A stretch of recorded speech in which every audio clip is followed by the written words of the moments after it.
This is TWiT. This is what Google unfortunately sent out.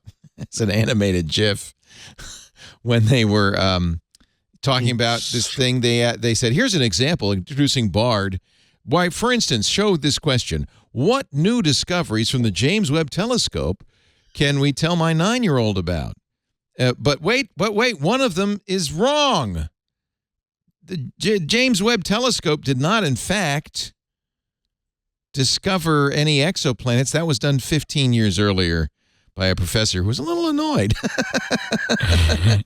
I would like to be able to type. I mean, I already type these into Google. Like I often type in like I've got some coconut milk and some tomato paste. I'm like, coconut milk and tomato paste. What can I make?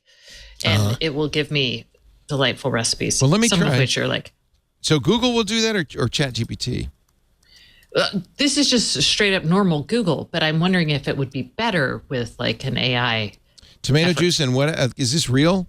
What? Give me some real ingredients. Tomato paste and this was real. Tomato paste and coconut milk. Really? I mean, I knew there were going to be other ingredients I needed. I just was trying to use up some. Okay, let's see what Neva says. No, they got nothing. They just got a bunch of recipes. Legally healthy. That's what I want. Legally healthy blonde creamy tomato pasta with coconut milk. Oh. See, that would be perfect. How about a life-changing 30-minute masala sauce? That's also life-changing. Ant's turned off says, no, it doesn't change my life. Stop doing that. Right, Ant? How about a 5-ingredient vegan vodka pasta? Or coconut chia pudding. And there's no tomato paste in coconut chia pudding. Yeah, there's not. I would not put tomato paste. But like those are the kind of, it said, I saw the cue was what can I make for lunch with the ingredients in my fridge? And I was like, oh, that's actually something I commonly type in. Okay, see? But don't ask it what James Webb Telescope's up to, because that's absolutely no good. Yeah, so that was one mistake it's linking me to, it's actually not serving me what it should, because it's linking out to recipes. Which is, so, but frankly, if it could just give me a recipe. I know, for the recipe sites, it's better, right? You want to just steal that information without going there, right? God, recipe sites, they're like the worst. I know. You like Epicurious, don't you?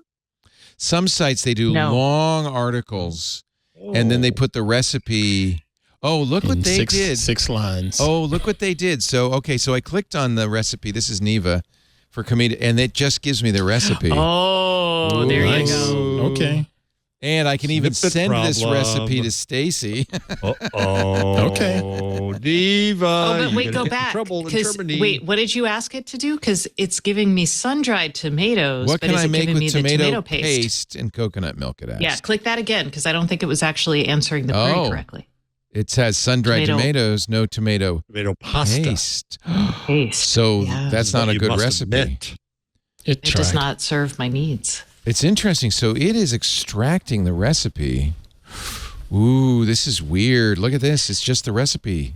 The no-no. I love it. Wow, that's not a snippet either. You're saying a no-no, Mr. Jarvis? Yeah, that's taking away traffic, isn't it? Yeah. But however, for my days at Epicurious, which Stacey doesn't like, I find out. Their recipes aren't very good.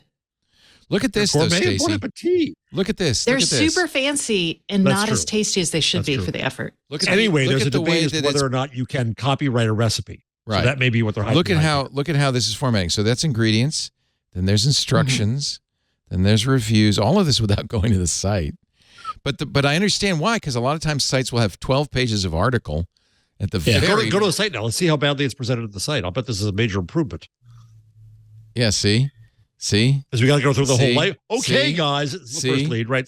Life-changing. A lot of big pictures. Look at that awesome side lighting there on these photos. Yeah, it's nice photos. Good photography, but I still haven't got to the recipe. Probably stolen. There's the recipe. And this isn't actually bad. Oh, you've got an ad blocker. Because normally what happens is they use all this because they want to have ads. Like this will be an ad. Yeah, that's what it is, sure. Sorry, Lindsay. It's nice to meet you too, former 4th grade teacher. She and her husband Bjork live in Minnesota. And I feel bad because we've just stolen that recipe from you, thanks to Neva. But I have to say, my recipe manager, Paprika, does the same thing. It has a built-in browser. I go to the site.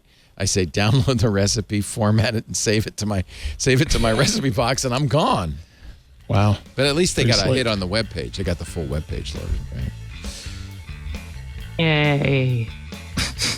Interesting. Listeners of this program get an ad-free version if they're members of Club TWiT. $7 a month gives you ad-free versions of all of our shows, plus membership in the Club TWiT Discord, a great clubhouse for TWiT listeners. And finally, the TWiT Plus feed with shows like Stacey's Book Club, The Untitled Linux Show, The Giz Fizz, and more. Go to twit.tv/clubtwit. And thanks for your support.